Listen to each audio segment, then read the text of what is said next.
성경 봉독하겠습니다. 히브리서 9장 13절에서 15절까지입니다.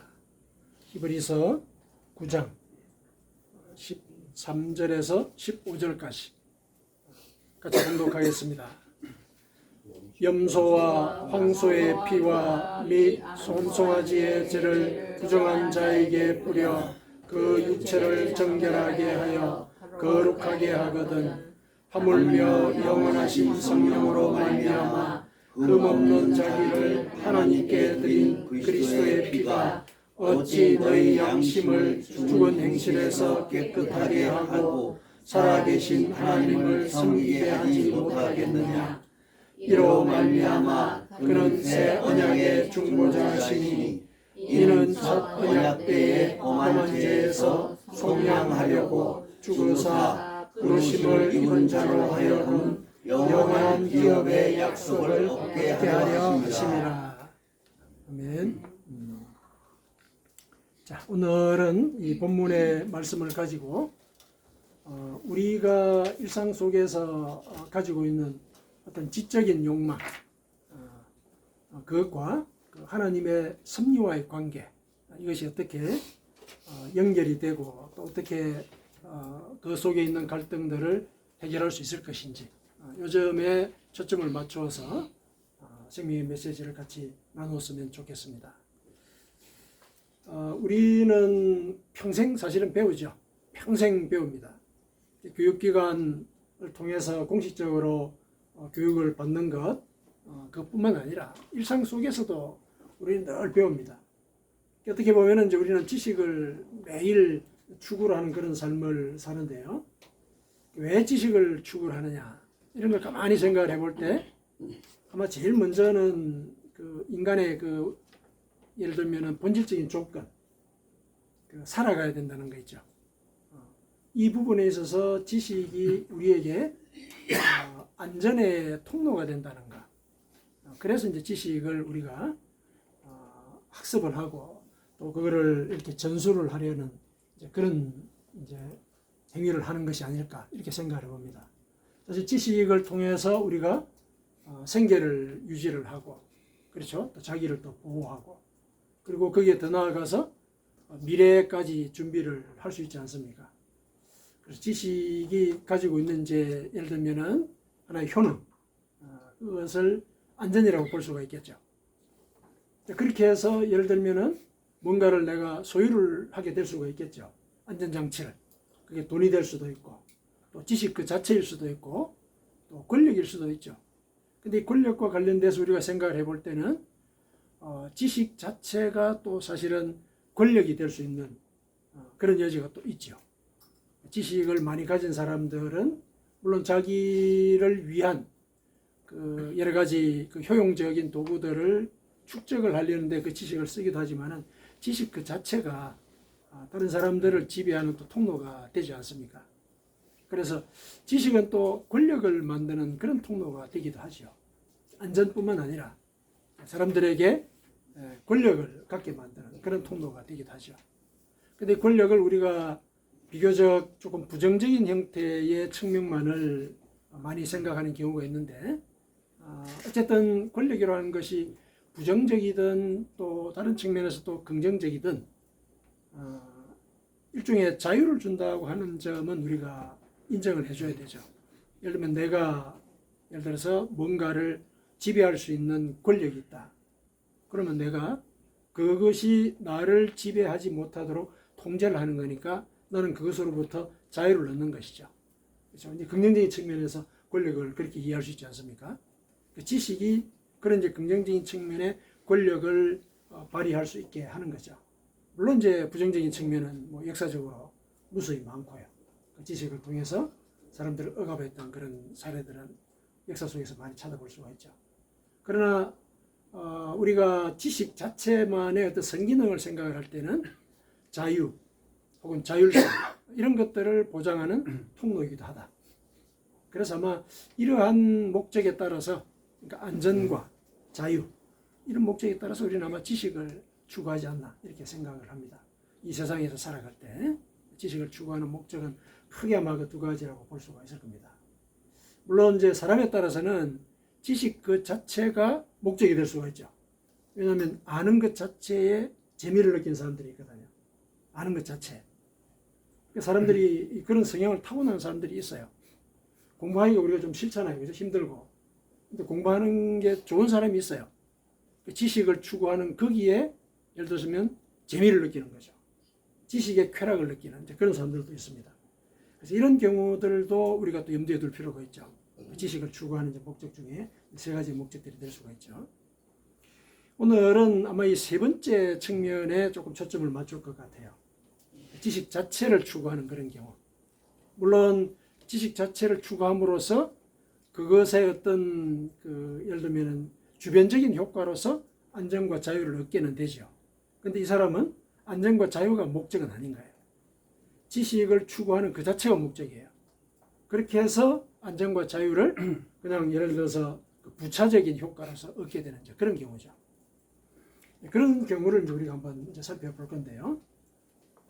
성경에서 지식을 추구하는 그런 인물로서 우리가 바로 이렇게 떠오르는 사람은 니고데모를 우리가 연상을 할 수가 있습니다. 니고데모. 그 사람은 바리새인이죠. 바리새인이고 요한복음을 보니까 유대인의 지도자다 이렇게 되어 있습니다. 유대인의 지도자.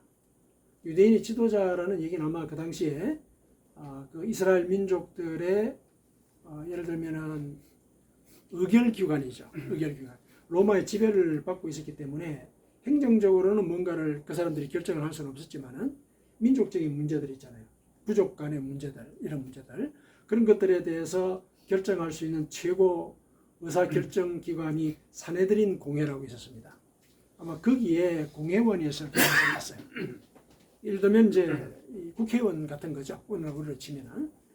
그러니까 사회적으로 굉장히 고위층에 속한 사람이죠. 그리고 바리새이니까 종교적인 지도자이기도 했죠. 종교적인 지도자이기도 하고. 그런데 이 사람이 밤에 예수님을 찾아옵니다. 밤에 예수님을 찾아와요. 찾아와서 이제 묻는 질문이 사실은 전체적으로 볼 때 어떻게 하면 구원을 얻느냐. 이게 주제예요. 이 사람은 종교적인 지도자로서 율법에 대해서도 굉장히 해박하거든요. 근데 율법에 대해서 해박한 그 지식으로 자기가 구원을 이루어 간다라고 생각을 했는데 소문이 들리죠. 예수라는 사람이 초월적인 능력을 발휘한다는 거예요. 초월적인 능력. 그것도 하나님의 이름으로. 이해할 수가 없는 거예요. 그 초월적인 능력을 어떻게 인간이 가질 수가 있으며 인간이 초월하는 그런 능력을 발휘하는데 하나님의 이름을 갖고 그 얘기를 한다는 얘기죠. 그러면은 이 사람에게 가서 물었을 때 율법 이외에 구원의 길을 내가 얻을 수 있을지도 모르겠다. 아마 그런 생각을 가졌을 수도 있죠. 그래서 찾아갔습니다. 찾아가서 이제 예수님과 서로 이제 대화를 나누는데 여기서 이제 우리가 주목할 거는 이 사람의 이름입니다. 이 사람 이름. 이 사람은 히브리 사람이죠. 그러면은 히브리 사람답게 히브리 이름을 써야 되지 않겠습니까? 그런데 니고데모라는 이 말은 헬라식이에요. 헬라식 그리스의 영향을 받은 이제 그런 이름인데요. 왜 헬라식을 썼느냐 하면은 그 당시에 로마 지배를 받고 있었죠. 로마 지배를 받고 있었는데 로마 사람들은 그리스 문화를 고급 문화라고 생각을 해요. 고급 문화. 그래서 그리스 문화를 많이 따랐죠. 그리고 또 이 이스라엘 이 지역이 로마의 지배를 받기 전에 그리스의 지배를 또 받았었어요. 좀 복잡하죠. 이제 복잡한 그런 역사를 가졌는데 그래서 그리스 문화의 영향이 굉장히 센 그런 지역이에요. 그러다 보니까 사회생활을 하는 데 있어서 히브리 이름만으로는 조금 불편한 거예요. 여러 사람들을 만나게 되니까. 특히 히브리 문화의 영향을 받은 사람들이 사회생활을 많이 하거든요. 국제적으로 이제 다니면서 사업도 하고 그런단 말이죠. 그러다 보니까 사회 지도층인 경우는 대개 이름을 두 개를 썼어요. 히브리 이름하고 헬라식 이름하고 두 개를 썼단 말이죠. 바울을 보면 우리가 알잖아요. 바울의 히브리식 이름은 사울이죠. 사울이 원래 그 히브리 이름이에요. 그런데 이 사람이 주요 활동했던 건 무대가 어디입니까? 저 소아시아 지역이죠. 그리고 로마까지 갔잖아요. 그리스 문화가 여전히 큰 영향을 행사하는 그 지역에 가서 활동을 했거든요. 그러니까 헬라식, 그리스식 이름이 필요했던 거죠. 그래서 바울이라는 이름을 또 하나 가진 거죠. 우리한테는 바울이라는 이름으로만 알려져 있죠.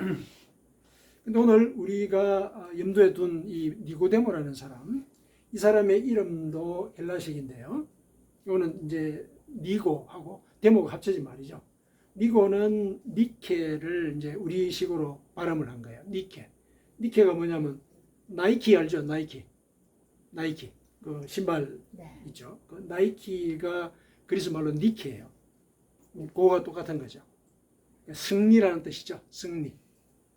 그리고 데모는 사람들이라는 뜻이에요. 민주주의를 디모크라시 그러죠. 데모크라시 그러죠. 사람들이 지배하는 통치 체제. 그게 이제 그 민주주의잖아요. 데모, 사람들이라는 뜻이에요. 그러면 승리하고 사람들 이 두 가지가 합쳐져서 이름을 만든 거죠. 니고데모, 그죠? 그러면은 이 이름의 뜻을 우리가 추론을 해볼 때 사람들의 승리, 그죠? 혹은 이제 민족의 승리 이런 걸 우리가 생각해 볼 수가 있죠. 그렇다면은 아마도 예를 들어서 니고데모가 태어났을 때 부모는 아마 니고데모가 이 민족의 승리를 줬으면 하는 아마 이런 염원을 갖고 그런 이름을 붙이지 않았을까 그렇게 짐작을 해보는 거죠. 이름이 좀 특이하지 않습니까? 민족의 승리 혹은 사람들의 승리 이런단 말이죠. 그래서 아마 그런 역사적인 아픔을 이 아들을 통해서 해결하고자 하는 그런 소망 이런 거를 이름에 실어 놓지 않았을까 이렇게 짐작을 해봅니다. 우리가 자식 이름을 지을 때 그런 소망을 좀 싣지 않습니까? 이름 속에 그렇거든요. 자, 그런 이제 의미를 하나 살펴볼 수가 있고 또 다른 한편에서 이 니고, 니케라는 말이 동사로 보면 승리하다는 뜻인데 승리하다는 게 뭡니까? 적을 패배시킨다는 얘기거든요. 그래서 패배시키다는 뜻도 있어요. 패배시키다. 그런 차원에서 얘기를 하다 보면은 사람들의 패배라는 뜻도 돼요. 물론 사람들의 이름, 그 자식 이름한테 패배라는 그런 명칭을 집어넣는 게 상당히 낯선 일이기는 하죠. 낯선 일이 하지만은 그런 일이 없으시라는 법은 없거든요. 그리고 또 이 요한복음을 서술한 요한이 이 니고데모의 히브리식 이름은 전혀 언급하지 않고 그리고 그리스식 이름을 언급을 했단 말이죠. 그래서 이름을 언급을 했어요.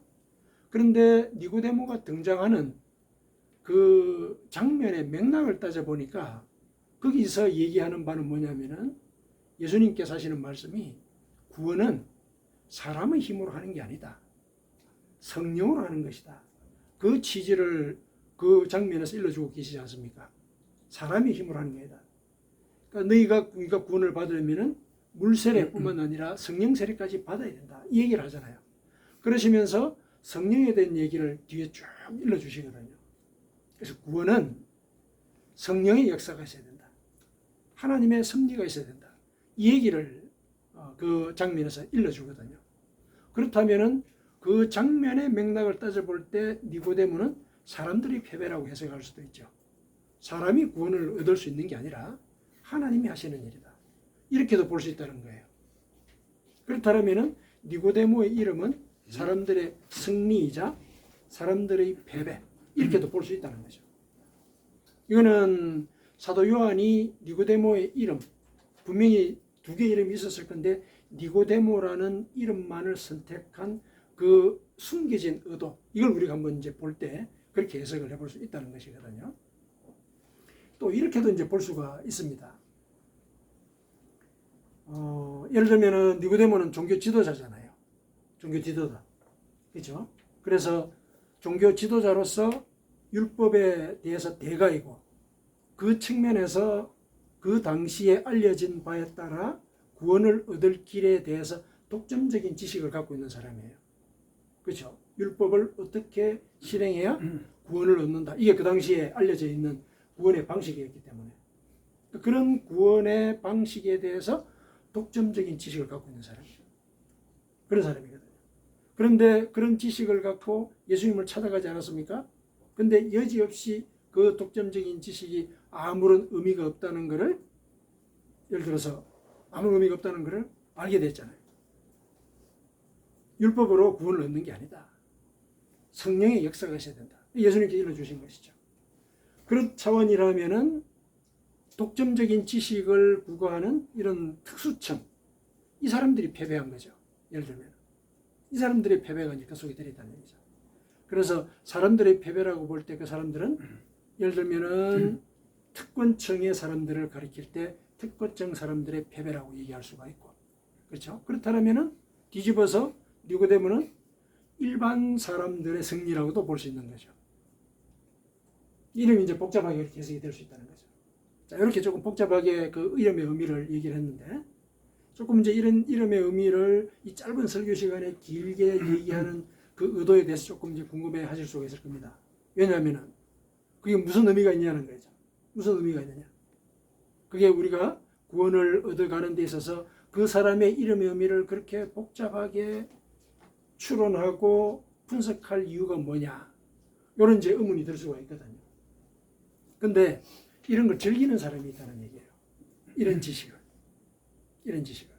제3자가 보면은, 아니, 그게 무슨 의미가 있어. 이렇게 생각이 드는데, 이런 지식 자체를 즐기는 사람들이 있다는 거죠. 본성이. 이렇게 추론하고, 아, 새로운 걸 깨달았네. 야, 니고데모라는 사람의 이름 속에 이런 서로 모순이 되는 이런 복합적인 의미를 4가지씩이나 찾아낼 수가 있네. 지적인 만족감이 있는 거예요. 그런 사람들이 있다는 거예요. 그건 이제 예를 들기 위해서 우리가 조금 복잡하게 얘기를 해본 겁니다. 우리 속에 그런 사람들이 있어요. 지식 자체가 지식을 추구하는 것의 목적인 사람들이 있어요. 그 사람들은 이제 우리가 살펴볼 때 왜 지식 자체에 이렇게 예를 들면은 호감을 갖고 지식 자체를 추구하려고 하느냐. 이걸 가만히 따져보면은 그 사람 내면에는 지식을 추구하고자 하는 욕구가 들어있는데, 그 욕구가 왜 생기느냐? 공허한 거예요. 지식을 채워야 되는 그 빈터가 있다는 거예요. 그 사람한테는. 그래서 그 빈터를 채우려는 그런 노력의 한 측면으로서 지식 자체를 추구한다는 거죠. 그러니까 우리가 일상생활을 살면서 지식을 효용 도구로 생각하는 그런 경우에서는 이해가 안 되는 부분이에요. 니고데모 이름의 뜻이 그게 무슨 의미가 있냐는 거예요. 그게 우리가 구원의 지식을 얻는 데 있어서. 그런데 그 자체를 즐거워하는 사람들이 있는 거죠. 근데 알고 봤더니 그런 사람들인 경우는 예를 들면은 지식 자체가 그 사람의 삶의 목적인 거예요. 이 내면의 이제 공허를 채우고 싶어 하는 그런 욕구 때문에 지식을 추구하게 되고, 또 이 사람의 예를 들면은 어린 시절을 가만히 살펴보고 또 주변의 상황들을 가만히 살펴볼 때 이 사람은 압도당하는 걸 굉장히 싫어해요. 압도당하는 거. 그러니까 누군가가 지식이나 또 재물이나 이런 걸 가지고 상대방을 압도하는 경우들이 있지 않습니까? 무시하고 그런 경우들이 있거든요. 근데 지식 자체를 추구하는 이 사람들 중에는 압도당하는 걸 굉장히 싫어하는 사람들이 많다고 그래요. 압도당하는 거. 그래서 여러 사람들이 그 압도당하는 것에 대해서 반응을 하면서 나름의 어떤 일종의 무기를 만드는데, 이 사람은 지식을 무기로 삼는 거죠. 지식을 쌓아놓는 거예요. 자기가 가지고 있는 그 지식을 가지고 다른 사람에게 예를 들면은 자랑함으로써 자기의 예를 들면은 정체성을 상대방에게 알리는 거죠. 나는 압도당하는 사람이 아니다. 알려주는 거죠. 그 과정에 이 지식을 자랑하는 그런 모습들도 있지만은 또 자기가 정말 예를 들어서 이거는 핵심적이고 누구에게 알려줘서는 안 되겠다. 이런 생각이 드는 이런 지식들은 공유를 안 합니다. 절대 공유 안 해요.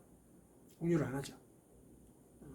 니고데모가 예를 들어서 밤에 예수님을 찾아왔다는 사실, 거기에도 조금 그런 혐의를 둘 수가 있습니다. 왜 니고데모가 밤에 찾아왔을까, 예수님을? 물론 이제 사람들의 시선을 의식했다고 볼 수가 있죠. 그 당시 종교 지도자가 그 종교의 적대자라고 할 수 있는 예수를 찾아왔다는 거, 사람들이 보면은 분명히 공격을 할 만한 사안이잖아요. 그러니까 사람들의 시선을 피하기 위해서 그랬다고 볼 수가 있죠, 한편으로는. 그런데 가만히 생각해 보면 밤에 왜 찾아왔을까? 아, 사람들이 없을 때 찾아왔다? 그렇다면은 좀 더 심도 있게 얘기를 하고 싶었겠구나. 자세한 얘기를 듣고 싶었겠구나. 이렇게 우리가 생각해 볼 수가 있죠. 예수님과. 왜냐하면 또 주제 자체가 조금 무거운 주제잖아요. 그러면은 좀 더 심도 있게 얘기를 하고자 밤에 찾아왔을 수 있겠구나. 이렇게도 생각해 볼 수가 있죠. 근데 그렇게 생각해 보니까 이 사람이 만일에 이 밤에 예수님을 통해서 뭔가 예를 들어서 구원의 핵심적인 지식을 얻었다면은 자기 혼자 한 거잖아요. 밤에 와서. 그러면 이걸 공유하지 않을 수도 있겠네. 공유하지 않을 수도 있겠네. 이렇게 생각해 볼 수가 있는 거죠. 그러니까 지식 자체가 사람을 또 그렇게 만드는 거예요. 자기의 압도당하는 그런 경험들을 보호하기 위해서, 거기에서 벗어나기 위해서 하나의 보호 도구로서 지식을 쌓는 반면에 자기만의, 예를 들면 자기만의 그 자기 구원책, 이걸 갖다가 예를 들어서 자기만 갖고 있고자 하는 그런 생각들을 가질 수가 있다는 거죠. 지식을 추구하는 사람들이 이런 속성을 갖고서 살아간다는 거죠. 그래서 그 나름의 그 지식을 갖고서 자기는 이제 구원의 길을 가는 거죠. 구원의 길을 가는 거예요. 물론 이제 예수님과의 대화의 그 장면에서는 이 니고데모의 이제 의도대로는 되지 않겠죠. 왜냐하면은 예수님께서는 그 구원의 진리를 모든 사람들에게 다 알리기 위해서 기적도 베풀고 또 많은 사람 앞에서 설교를 하지 않았습니까? 그래서 이제 결국은 그 지식이 다 알려지게 될 것인데, 니고데모가 이제 밤에 찾아온 그 목적을 혼자만 예를 들어서 그 지식을 얻고자 하는 것이었다는 그런 목적으로 우리가 해석을 한다면은 예수님에 의해서 그런 생각이 패배가 되는 거죠. 그런 사람이 생각이 패배가 되는 거예요. 그래서 그 이름의 의미가 또 한 번 더 환기가 되죠. 자, 그렇게도 이제 볼 수가 있는 이제 상황에 이제 우리가 이제 지식을 추구하는 사람들을 둘 수가 있어요. 그렇다면 이 사람은 구원의 문제도 자기의 지식으로 해결하려는 이제 그런 목적을 갖고 지식을 예를 들어서 축적을 한다고 볼 수가 있습니다. 근데 분명히 예수님께서 말씀을 하셨죠. 구원은 인간이 할 수 있는 게 아니다. 인간이 할 수 있는 게 아니다. 물세례와 더불어서 성령 세례를 받아야 한다. 이거 분명히 일러주셨죠. 분명히 일러주셨거든요. 그러니까 인간의 지식으로 예를 들면은 구원을 완성을 할 수가 없다. 그럼 뭘 하느냐? 하나님의 섭리가 있어야 된다. 그 얘기를 하죠. 이 하나님의 섭리가 구원을 이루는 지식의 제일 핵심되는 부분이다. 그걸 이제 일러주셨고, 니고데모는 아마 예를 들어서 예수님의 그 가르침을 깨달았던 것 같아요. 니고데모가 요한복음 그 후반부에서 예를 들어서 이 사람이 거듭났느냐, 구원의 길을 가느냐, 여기에 대해서는 구체적으로 기록하고 있지는 않지만은 그의 행적을 볼 때 아마 예수님께서 일러주신 그 말씀을 깨닫고 예를 들면은 자기의 이름의 그 첫 번째 뜻인 그 예를 들면은 사람들의 승리, 그것의 하나의 표상으로서 살아가지 않았을까, 이렇게 이제 생각해 봅니다. 무슨 일이 있었냐면은 나중에 바리새인들이 예수님을 체포해 가지고 죽이려고 했어요. 그래서 종들을 보냈거든요. 군인들을 보낸 거예요. 무장해 가지고. 그런데 그 종들이 예수님을 잡으러 갔다가 빈손으로 돌아와요. 그러면서 와가지고 종들이 그러는 거예요. 제가 그분의 말씀을 들어보니까 그분이 진짜 구원자입니다. 이렇게 얘기를 했거든요. 그랬더니 이제 명령을 내렸던 바리새인들이 노발대발하죠. 그러면서 이제 저주를 합니다. 율법도 모르는 구원에서 멀어진 자들이라고. 이렇게 이제 저주를 하게 되죠. 그때 옆에 있던 니고데모가 역성을 들죠. 아니, 우리가 율법을 지킨다고 하는데 율법에서 뭔가 평가를 내린다면은 증언도 듣고 또 증거를 갖고 얘기를 해야지, 바로 그렇게 평가를 내리면 어떡하냐, 이렇게 역성을 들어요. 그러다 보니까 이제 옆에 있던 그 화낸 바리새인들이 너도 그 예수 패거리냐, 이렇게 이제 비난을 받죠. 비난을 받습니다. 그리고 이제 이어서 나중에 예수님께서 돌아가셨을 때 아리마대 사람 요셉과 함께 예수님을 장례를 치릅니다. 몰약, 그걸 아주 엄청난 양을 가지고 와서 장례에 직접 참여했다. 이 얘기가 요한복음 뒷부분에 이렇게 기록이 되어 있습니다. 바리새인으로서 명성을 날리던 사람이 그 바리새파와 적대적인 관계에 있는 사람의 그 시신을 예를 들어서 장례를 치른단 말이죠. 이거는 당장 공격을 받을 일이잖아요. 그런데 그럼에도 불구하고 그런 일을 했다는 말이죠. 그렇다는 얘기는 예수님께서 일러주신 그 말의 의미, 하나님의 섭리를 쫓아야 한다는 것, 그걸 깨달았다는 얘기죠. 그래서 니고데모는 이제 결국 우리 속에 그 신앙의 그 선조로서 그 이름을 이제 올리게 되었거든요. 자, 이런 점들은 우리가 생각해 볼 때 우리 속에도 지식 자체를 예를 들면은 기뻐하고 또 지식 자체를 이렇게 쌓아가지고 그 지식을 통해서 뭔가 내 나름의 자부심을 느끼고 그 가운데서 나를 구원할 수 있는 뭔가의 방책을 만들어내고자 하는 그런 생각들이 있거든요. 왜냐하면 야 이거는 정말 절대적인 지식이다. 그럼 안 나누죠. 그렇지 않습니까? 나한테 이 지식이 이 투자를 통해서 엄청난 뭐 예를 들어서 이 보상을 갖다 준다. 그러면 공개하지 않죠. 공개하지 않죠. 자기만 이제 구하잖아요. 그걸 이제 우리가 구원의 문제에 적용을 해볼 때 그런 사람들이 있을 수 있다는 거죠. 그런 사람들. 왜냐면 이제 그거는 예수님의 생각과는 다른 생각이죠. 그 점에 대해서 이제 오늘 본문이 구체적으로 이제 우리에게 일러주고 있습니다. 어떻게 해야 되느냐? 우리 속에 이런 지적인 욕구, 그것만으로 이제 내 삶의 어떤 그 진리의 표대를 삼으려고 하는 이제 그런 생각들, 그것에 대해서 우리가 어떻게 생각해야 되느냐? 그걸 우리가 이제 오늘 본문을 통해서 우리가 정리를 해보도록 하죠. 13절에 보니까 염소와 황소의 피와 및 암송아지의 죄를 부정한 자에게 뿌려 그 육체를 정결하게 하여 거룩하게 하거다. 이제 제사제도와 관련된 것이죠. 좀 더 통칭해서 율법에 대한 얘기죠. 율법에 대한 얘기. 그러니까 이 율법에 대한 얘기들은 실은 우리의 지식을 요구하죠. 제사를 지낼 때는 이렇게 해야 된다. 이거 가르치는 거잖아요. 제사를 지낼 때는 이렇게 해야 된다. 그러니까 염소를 언제 드리고 황소의 피는 어떻게 처리하고 그리고 암송아지의 죄를 어떻게 부정한 자에게 뿌려야 그가 정결하게 되는가. 이런 것들을 우리가 알고 있어야 되는 거거든요. 그러니까 율법은 어떤 면에서는 기억을 해서 예를 들어서 실천을 해야 되는 그런 항목이죠. 그러니까 구원의 길에 있어서 우리의 지식을 활용해야 되는 그런 차원의 문제인 거죠. 그런데 그게 이제 예수님 시대에 오면서 그것만으로는 안 된다. 이거 일러주신 거잖아요. 그것만으로는 안 된다. 그런데 이제 13절은 그런 지식의 세계, 구원을 이루는 데서 지식의 세계. 어쩌면은 예수님께서 말씀하신 그 물세례의 영역일 수 있습니다. 인간이 할 수 있는 일, 구원을 이루기 위해서. 그 지점을 13절이 이렇게 일러주고 있습니다.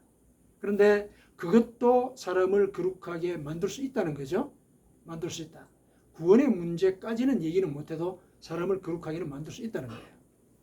그런데 하물며 14절에 하물며 영원하신 성령으로 말미암아 흠없는 자기를 하나님께 드린 그리스도의 피가 어찌 너희 양심을 죽은 행실에서 깨끗하게 하고 살아계신 하나님을 섬기게 하지 못하겠느냐. 이 하나님의 섭리죠. 하나님이 인간의 몸을 입고 온다는 것, 이 인간의 지식으로 생각이나 할 수 있는 일이겠습니까? 그리고 초월자가 자기가 창조한 그 세계 속으로 들어온다는 것은 인간으로서, 피조물로서는 상상을 할 수가 없는 일이에요. 그게 뭔지를 알 수가 없으니까. 초월자를 우리가 알지를 못하거든요. 알 수가 없어요. 그런데 초월자가 인간의 몸을 입고 인간의 세상으로 들어오셨다는 거예요. 이거는 초월자의 섭리로서만 가능한 일이에요. 초월자의 섭리로서. 초월자만이 할 수 있는 일이란 얘기예요. 그래서 그리스도가 되어서 십자가에서 대속의 역사를 완수를 하셨죠. 그렇죠. 그래서 그 피가 너희 양심을 죽은 행실에서 깨끗하게 하고 살아계신 하나님을 섬기게 했다. 이 하나님의 섭리인 거죠. 이걸 인간이 할 수가 있겠습니까? 인간이 모든 인류를 대신 죽음으로 해서 이 인간인 나를 믿으면 너희들에게 구원을 줄 것이다. 이게 가능합니까? 불가능하죠. 논리적으로 불가능하지 않습니까? 인간은 죽으면 죽는 거예요. 죽으면 죽잖아요. 근데 무슨 구원이 있습니까? 그런데 그리스도는 하나님이시기 때문에 돌아가셨다가 부활하셨죠. 생명을 그분이 통제하신다는 얘기죠. 생명을 그분이 통제하신다. 그러면 그분은 초월자라는 얘기예요. 초월자라는 얘기죠. 그래서 그런 초월적인 섭리, 이게 있어서 너희를 구원의 자리로 인도하는 것이다. 좀 더 구체적으로 그 얘기를 하자면 15절에 그렇게 얘기를 하고 있죠. 이로 말미암아, 하나님의 섭리로 말미암아 예수 그리스도는 새 언약을 중보하는 자가 되셨다. 구원은 하나님의 섭리로 이루어진다는 사실, 그걸 믿어라. 그걸 믿어라. 그걸 믿을 때 내가 너희들을 대신해서 구원을 이루어 주겠다. 이게 중보가 하는 역할이죠. 중보라는 게 그런 거죠. 그래서 그 그리스도가 새 언약의 중보자시니 이는 첫 언약 때 범한 죄에서 속량하려고, 그러니까 예전에 예수님이 오시기 전에 구원하기 위해서 주셨던 그 율법의 얘기예요. 율법의 얘기. 거기서 범한 죄를 속량하려고 죽어서 부르심을 입은 자로 하여금 영원한 기업의 약속을 얻게 하려 하심이라. 하나님의 섭리가 이렇게 우리에게 임해서 우리를 진실한 구원의 자리로 인도한다는 얘기입니다. 그래서 구원은 인간의 지식으로 이루는 것이 아니다. 하나님의 섭리가 반드시 따라야 된다는 것. 그 점을 이제 오늘 본문이 우리에게 일러주고 있습니다. 분명히 여기서 기억할 것은 그렇다고 해서 지식이 무의미하냐, 그 얘기는 아니죠. 그 얘기는 아닙니다. 율법이라는 것이 예수님 오시기 전에 주어졌지만은 그것이 하나님을 믿는 자들이 어떻게 살아야 되는가에 대한 행동 양식을 알려주는 거잖아요. 그렇지 않습니까? 그럼 필요한 것이죠. 구원의 길에 있어서 필요한 겁니다. 다만 이제 그것을 인간의 힘으로 이겨내고 지켜내려고 했다는 거기에 하나님의 긍휼의 은혜가 임했다는 얘기예요. 인간이 그 613가지나 되는 율법을 다 지켜서 구원의 길로 가지는 못한다. 그럼 어떻게 해야 되냐? 하나님이 대신 지켜주셨다는 얘기죠. 하나님. 그래서 하나님이 나를 대신해서 율법의 짐을 짊어져 주셨다. 그걸 믿고서 우리가 하나님을 섬기게 되면은 그 마음에 성령이 임하는 거죠. 성령이 임합니다. 왜냐하면 하나님을 우리가 모시는 거니까. 그러면 성령이 오신다는 얘기죠. 성령이 어떻게 율법을 지키는지 알려주신다는 얘기예요. 그리고 감당하기 어려울 때는 피하게도 하신다는 얘기예요. 우리 속에서 성령이 그렇게 하시는 거예요. 그래서 오늘날도 우리가 율법을 지킬 수가 있어요. 지킬 수가 있습니다. 하나님이 옛날에 주셨다고 해서 그 옛날 말씀이 시간이 지나서 폐기되는 게 아니에요. 예수님이 이 땅에 와서 뭐라 그러셨습니까? 내가 율법을 폐기하러 온 거 아니다 그러죠. 뭐 하러 오셨다고 그랬습니까? 완성하러 오셨다 그랬어요. 완성하러 오셨다. 인간의 힘으로 완성하는 게 아니라 성령으로 완성하는 것이다. 성령이 우리 속에 있을 때 우리가 율법을 지켜낼 수 있게 되고, 우리가 감당할 수 없는 것은 피할 수 있는 지혜를 주시는 거죠. 그래야 우리가 구원의 자리에 갈 수 있다는 것. 이 점을 이제 우리가 기억을 해야 됩니다. 그래서 구원에 있어서는 우리가 하나님을 아는 지식 중요해요. 중요한데 거기에 더해서 하나님의 섭리를 믿어야 합니다. 성령이 내 속에서 그 지식을 활성화시키고 구원의 자리로 나를 인도하도록 행동화하게 하는 그 힘, 그 힘이 궁극적으로 나를 구원의 자리로 가게 할 것이다. 이 점을 우리가 기억을 하십시다. 그래서 오늘 본문에서는 우리가 그 지적인 즐거움, 그걸 이제 발판으로 삼아서 말씀을 나눴는데 초점은 그거죠. 구원은 하나님의 섭리로 이루어지는 것이다. 물론 그 가운데 우리가 그분을 알려고 하는 그런 노력, 그런 지적인 노력 분명히 쏟아야 한다. 그랬을 때 성령이 그 지식을 살아 만들어서 우리를 거듭나게 하신다. 이 점을 기억하십시다. 아멘.